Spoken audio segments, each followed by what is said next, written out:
بسم اللہ الرحمن الرحیم۔ معزز ناظرین، آج ہمارے ساتھ موجود ہیں خطیب اہل سنت، فخر اہل سنت حضرت مولانا مفتی عبدالواحد قریشی صاحب دامت برکاتہم العالیہ۔ حضرت جی سے آج کچھ باتیں کرنی ہیں اس حوالے سے کہ آپ ہمیں سنتے اور دیکھتے رہتے ہیں، دو ٹوک کے نام سے لکھتے ہیں، تو حضرت مفتی صاحب تشریف لاتے رہتے ہیں، تو میں نے عرض کی آپ رات سندھ کے سفر پہ تھے، میں نے کہا ہمیں کچھ وقت دیں تاکہ کچھ باتیں ایسی کی جائیں جو ہمارے ساتھ جڑے ہمارے دوست صاحباب اور دیگر ناظرین کے سوال ہیں، ان کے سامنے رکھیں گے مفتی صاحب کے، اور ہم چاہیں گے کہ آپ ان سوالوں کا کھل کر جواب دیں اور اپنے موقف کا اظہار کریں۔ حضرت مفتی صاحب، سب سے پہلا سوال تو یہ ہے کہ ماشاءاللہ آپ قریشی خاندان سے تعلق رکھتے ہیں، آپ کا خاندانی پس منظر ہے کیا؟ بسم اللہ الرحمن الرحیم۔ سب سے پہلے آپ کا شکریہ، اللہ تعالیٰ آپ کو خوش رکھے، آپ ہماری آواز کو دنیا تک پہنچانے کا سبب ہے۔ دوسری بات ہے، جیسے قرآن کریم نے تعارف کے لیے فرمایا ہے کہ قبائل اور خاندانیں تو آپس میں بطور تعارف ہے، ورنہ تقوی کا دار و مدار تو اللہ کے ہاں عزت کا معاملہ ہے۔ میں الحمدللہ والدہ کی طرف سے سید ہوں، میری والدہ ہاشمی ہیں، سیدات خاندان سے ہیں، اور میرے والد محترم حضرت ابوبکر صدیق رضی اللہ تعالیٰ عنہ کی اولاد میں صدیقی قریشی ہیں۔ قریش کے تو کئی قبائل ہیں، لیکن جو صدیقی قریشی قبیلہ ہے مدینہ طیبہ سے ہمارے آباء و اجداد ہجرت کر کے بغداد اور پھر مصر اور پھر اس کے بعد یہاں تشریف لائے ہیں، تو ہمارا سلسلہ نسب وہ ہے۔ بس اللہ تعالیٰ اس سلسلہ نسب کو ہمارے لیے اعمال صالحہ کے ساتھ دنیا آخرت کی نجات بنا دے۔ انتہائی خوشی ہوئی، یہ بات آج تک میرے علم میں بھی نہیں تھی کہ آپ کا نسب والدہ اور والد دونوں طرف سے انتہائی اہمیت کا حامل ہے۔ دوسرا سوال حضرت یہ ہے، آپ اپنی گفتگو میں انگریزی الفاظ کا استعمال کرتے ہیں، انگریزی ورڈز یوز کرتے ہیں، کیا ایک عالم دین اپنی گفتگو میں آج سے پہلے میں نے نہیں دیکھا کہ لوگ اتنا زیادہ استعمال کرتے ہیں، اور اس وجہ سے بعض اوقات تنقید کا بھی آپ کو سامنا کرنا پڑتا ہے؟ کیا کہ آپ کی عصری تعلیم یا اسکول کالج میں آپ نے وقت گزارا جس وجہ سے آپ اتنی خود اعتمادی سے اپنا سوشل میڈیا کے اوپر انگلش الفاظ کا استعمال کرتے ہیں؟ آج دن کو بھی ہمارے یہاں آپ کے ساتھ ملاقات کے لیے اسکول کے کچھ حضرات تشریف لائے تھے، ان کے ساتھ بھی بول رہے تھے۔ اس حوالے سے آپ کی کیا عصری تعلیم ہے اور عصری اداروں میں آپ کا کتنا وقت گزرا ہے؟ سب سے پہلی بات یہ ہے کہ ہمارے والد محترم رحمہ اللہ نے مکمل الحمد کے الف سے والناس کی سین تک قرآن کریم کا انگلش میں ترجمہ فرمایا تھا۔ سبحان اللہ۔ ہمارے والد محترم کا یہ ترجمہ ایک معروف ترجمہ ہے، والد صاحب نے اس پر کافی محنتیں کی ہیں۔ کس نام سے اور کیا ابھی موجود ہے؟ جی ہاں، دا ہولی قرآن کے نام سے موجود ہے۔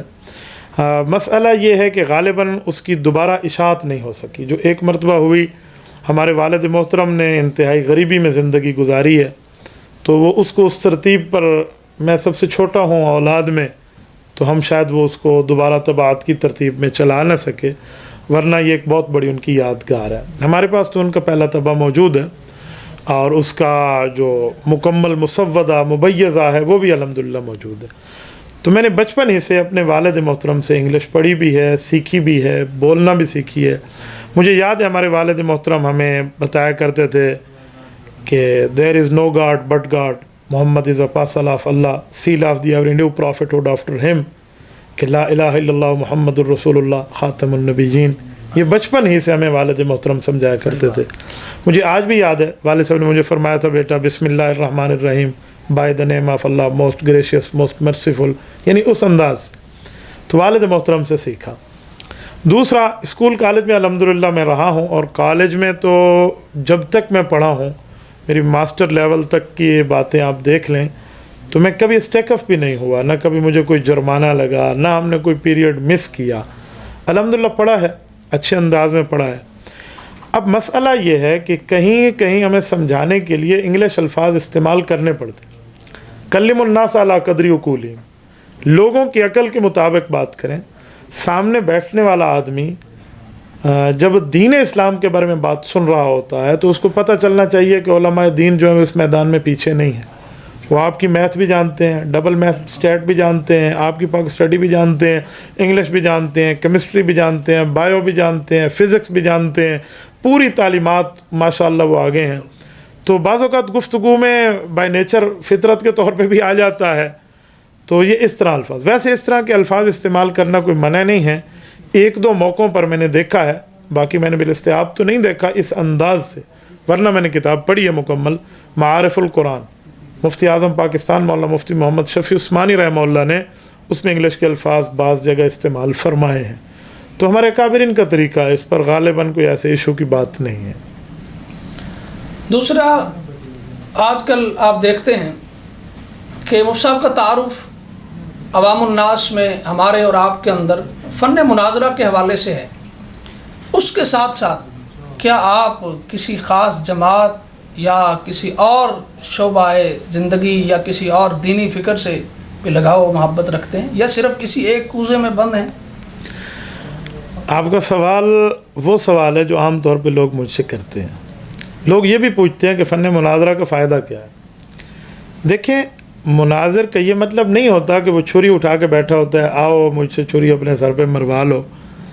مناظرہ کا ایک ہی مطلب ہے کہ اگر دین اسلام پر, آپ کے مذہب پر, آپ کے دین پر, اسلام پر, ایمان پر کوئی سوال اٹھے تو اس سوال کو دو طرح کے جواب سے آپ خاموش کرا سکتے ہیں. نمبر ایک, آپ اس کا تحقیقی جواب دے دیں تو لوگ مطمئن ہو جائیں گے. نمبر دو, سوال کرنے والے کی حیثیت بھی واضح کریں گے. جو آپ سوال کر رہے ہیں یہ تو آپ کے گھر میں بھی بات پائی جاتی ہے. حضرت تھانوی رحمۃ اللہ نے اسی لیے لکھا ہے کہ جو اپنا مذہب بھی جانے, غیر کا مذہب بھی جانے, وہ فن مناظرہ کو ضرورت کے طور پہ استعمال کرے. ہم نے کوئی سے اپنی پہچان نہیں بنایا اور نہ کوئی معاملات کو ایسے لے کر ہم چلے ہیں, بلکہ ضرورت کی بنیاد پہ غیر مسلموں سے, مثلا قادیانیوں سے بات ہو جاتی ہے, کرسچن سے بات ہو جاتی ہے. میری کئی گفتگویں کرسچینٹی سے ہیں اور کئی گفتگوؤں میں ہم نے ان سے تورات بطور تحفہ لیا, انجیل لی ہے, ان سے زبور لیا. میرے پاس الحمدللہ یہ میری لائبریری میں قرآن کریم بھی ہے, تورات بھی ہے, زبور بھی ہے, انجیل بھی ہے. اگرچہ وہ محرف ہیں لیکن ہمارے پاس الحمدللہ موجود ہیں جو ان حضرات نے جیسے کیسے تیسے چھاپ دی ہیں. تو یہاں بھی ضرورت پڑتی ہے. ایسے اگر میں کہوں کہ 4 مذہب آسمانی ہونے کا دعویٰ رکھتے ہیں, تورات والے یہودی, انجیل والے عیسائی, زبور والے صابی, قرآن کریم والے مسلمان, تو اس پر عبور ہونا چاہیے. اور جو مذہب قادیانیت ہے وہ اگرچہ آسمانی نہیں ہے, وہ زمینی مذہب ہے, لیکن ان سے بھی گفتگو کا موقع ملتا ہے. اس طرح صحابہ کرام رضی اللہ عنہم اجمعین کی عزت اور ناموس کے حوالے سے بات کرنی ہو, یا اہل بیت عظام کے حوالے سے ہو, یا فقہاء کرام کے حوالے سے ہو, یا اولیاء کرام کے حوالے سے ہو, تو اس کے لیے پھر ضرورت کی بنیاد پہ میں بطور مناظرہ جواب دیتا ہوں. لیکن اس کے لیے قرآن کریم کے اصول کو سامنے رکھیں.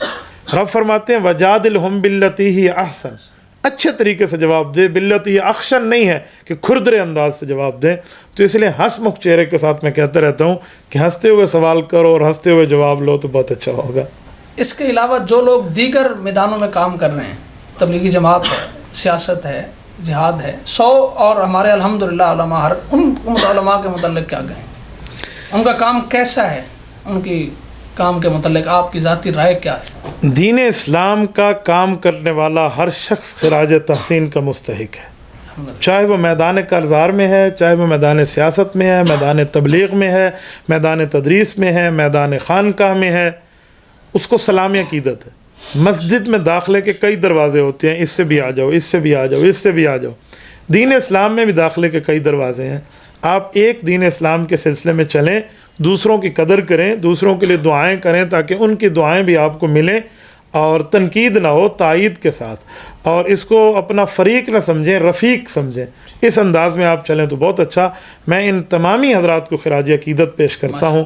اگر اللہ توفیق دے تو آپ سب میں حصہ ڈالیں, اور اگر اتنی توفیق نہیں ہے تو کسی ایک میدان میں رہیں لیکن دوسروں کے لیے دعائیں کریں. ماشاءاللہ. اگلا سوال یہ ہے, آپ خود بھی ماشاءاللہ آپ کا اچھا یوٹیوب چینل ہے, فیس بک پیجز ہیں, بہترین فالوئنگ ہے, اس کے باوجود آپ اپنی گفتگو میں کیا روایتی انداز میں جس طرح کے لوگ اپنی باتیں کرتے ہیں اور انداز اپناتے ہیں جس سے ان کا مقصود لائک بڑھانا اور فالورز بڑھانا ہوتا ہے, کیا صرف آپ کا بھی مقصد یہی ہے یا کوئی دین کی خدمت بھی مقصود ہے؟ اللہ پاک آپ کو خوش و خرم رکھے. اس طرح آپ کے جو صحافی بھائی ہیں وہ بھی مجھ سے پوچھتے رہتے ہیں. دیکھیں دو طرح کی باتیں ہیں. ایک آدمی اللہ کے فضل سے دین اسلام کو اخلاص کے ساتھ کام کرے تو ضروری نہیں ہے کہ اسے لائکس چاہیے، اسے فالوورز چاہیے. قیامت میں رب کے دربار میں وہ انبیاء بھی آئیں گے جن کا کلمہ بہت محدود افراد نے پڑھا ہے پچھلے انبیاء میں. نعوذ باللہ وہ ناکام ہے. یہ بات نہیں ہے. موقف دیکھا جاتا ہے کہ حق کیا ہے. یقین مانے اللہ جانتے ہیں. مجھے نہیں پتا تھا کہ 1.5 ملین آدمی ہمارا فالوورز بن جائے گا فیس بک پر، یوٹیوب پر، اس طرح باقی معاملات میں لاکھوں بندے اور آ جائیں گے. تو یہ تو ساتھی احباب یہ چلاتے رہے اور چلتا رہا. رب کریم کا کرم ہے کہ اللہ تعالیٰ نے علماء حق میں ہمیں ایک بڑا تگڑا فالوورز کا پیج عطا فرمایا ہے. پتہ نہیں بعض حضرات اس کو بطور پتہ نہیں استہزاء کے لیتے ہیں یا کیا. واللہ ہمارا ایسا کوئی معاملہ نہیں ہوتا. ہاں یہ ہے کہ جب ہم سوشل میڈیا پر دین کی خدمت کرتے ہیں تو جب ساتھی مجھے بتاتے ہیں کہ ماشاءاللہ آپ کی گفتگو فلاں فلاں جگہ تک گئی ہے اور ان حضرات نے سنا ہے تو ایک قلبی سکون محسوس ہوتا ہے، خوشی محسوس ہوتی ہے.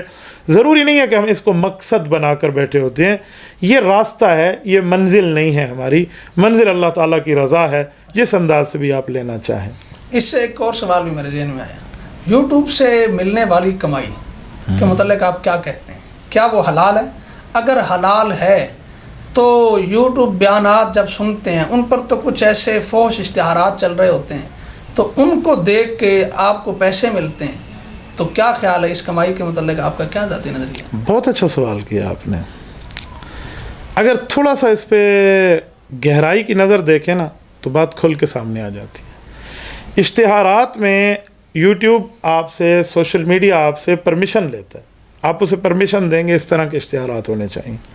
نمبر 2، اگر آپ کا کنٹینٹ جو آپ پیش کر رہے ہیں، جو ویڈیو اپلوڈ کر رہے ہیں وہ جائز ہے اور اس پہ اشتہارات کے معاملات ٹھیک ہے تو آپ کی کمائی کے اوپر کوئی اعتراض نہیں اٹھا سکتا. لیکن یہ جو کسی کو فحش اشتہارات دکھتے ہیں نا، جیسے آپ لوگوں کے سوال نقل کر کے مجھے بتا رہے ہیں، ماہرین مجھے یہ بتاتے ہیں کہ جس آدمی کی جس طرح کی سرچنگ ہوتی ہے، وہ جیسے گوگل پہ خود جو سرچ کرتا ہے یا اس کے فرینڈز جو سرچ کرتے ہیں یا فرینڈز آف فرینڈز جو سرچ کرتے ہیں یا اس کے دیکھنے کا سرچنگ کا جو مزاج ہوتا ہے تو اس کو اس طرح کے اشتہارات دکھائے جاتے ہیں. ایک ہی بیان ہوگا، آپ کو اشتہار دکھایا جائے گا ڈینٹونک کا، اس کا کیا کہتے ہیں ٹوتھ پیسٹ کا، دوائیوں کا. آپ کی سرچنگ اگر ٹھیک ہے تو، اگر آپ کی سرچنگ رانگ ہے تو آپ کو کسی اور طرح کے اشتہارات دکھائے جائیں گے. تو یہ دیکھنے والے کا اس میں معاملہ ہوتا ہے. اس میں ان بندوں کی بات نہیں ہوتی جن پہ اشتہارات چل رہے ہیں. اگر معاملہ ٹھیک ہے تو اس کی کمائی جائز ہے، اور اگر معاملہ غلط ہے تو کمائی بالکل غلط ہے. اس کو تو کوئی جائز نہیں کرتا. ایک اور اہم گزارش یہ ہے، حالیہ آپ کے متعلق ایک گفتگو چل رہی ہے کہ آپ سے کسی سائل نے ایک مجلس میں سوال کیا کہ حضرت علی رضی اللہ تعالیٰ عنہ افضل ہیں، حضرت ابوبکر صدیق رضی اللہ تعالیٰ عنہ افضل ہیں. آپ نے فرمایا کہ خلافت میں سیدنا ابوبکر صدیق افضل ہیں اور دمادی میں سیدنا علی المرتضیٰ رضی اللہ تعالیٰ عنہ افضل ہیں. ہمارے بعض ساتھیوں نے ہمیں بھی اسی سوال بھیجے کہ کیا اس کے متعلق آپ کا ذاتی نظریہ کیا ہے؟ آج ذرا کھل کے اس پہ اپنی وضاحت دیں، اس طور پہ کہ جن لوگوں کا یہ ذہن ہے یا یہ بات ہے کہ اس سے حضرت عثمان رضی اللہ تعالیٰ عنہ کی فضیلت میں کمی آ رہی ہے، تو اس متعلق آپ کیا کہتے ہیں؟ کہیں کیا آپ کے دل میں اس سے کوئی بات ایسی سامنے آتی ہے کہ حضرت عثمان رضی اللہ تعالیٰ عنہ کی فضیلت میں کوئی کمی؟ آپ نے بہت اچھا کیا ہے، پوچھ لیا ہے. میں اس پر پہلے بھی اپنا نقطہ نظر دے چکا ہوں، لیکن جس رنگ کی اینک پہنی ہوتی ہے اس رنگ کا بندے کو سامنے والا نظر آتا ہے. میں سنجیدہ طبقے علماء حضرات کی بات تو نہیں کرتا، لیکن جو چند لونڈے قسم کے بیٹھے ہوئے ہیں نا، انہوں نے وہ بات کر دینی ہے جو بات ہم نے منہ سے نکالی نہیں ہے. یہ پچھلے سال کی بات ہے، سندھ میں مجھ سے کئی سوالات ہوئے ہیں. ٹھیک ہے. ان میں صرف ایک سوال کو کاٹا گیا، باقی اس کی بات کو چھوڑ دیا گیا. بار بار پوچھ رہے ہیں حضرت علی کی فضیلت بتائیں، حضرت علی کی اس طرح کی، یعنی اہل سنت والجماعت حضرت علی المرتضیٰ کی فضائل نہیں مانتے. سوالات آ رہے ہیں. ٹھیک ہے.